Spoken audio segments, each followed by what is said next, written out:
আজকে আমার নিবেদন কবিগুরু রবীন্দ্রনাথ ঠাকুরের লেখা নৌকা যাত্রা।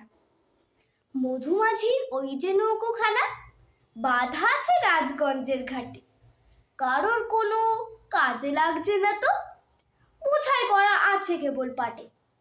আমায় যদি দেয় তারা নৌকাটি, আমি তবে 100টা দাঁড়াটি। পাল তুলে দি 4টে 5টা 6টা, মিথ্যে ঘুরে বেড়ায় না গো হাটে। আমি কেবল যাব একটিবার 7 সমুদ্র 13 নদীর পার। তখন তুমি কেঁদো না মা যেন, বসে বসে একলা ঘরের কোণে।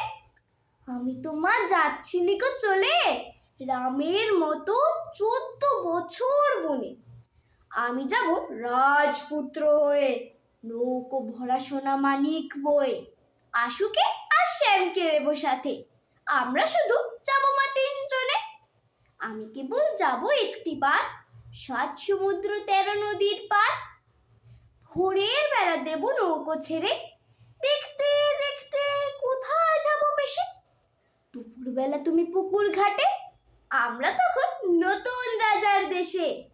পেরিয়ে যাব 3 পূর্ণির ঘাট, পেরিয়ে যাব তেপান্তরের মাঠ। ফিরে আসতে সন্ধে হয়ে যাবে, গল্প বলবো তোমার কোলে এসে। আমি কেবল যাব একটিবার 7 সমুদ্র 13 নদীর পার। ধন্যবাদ।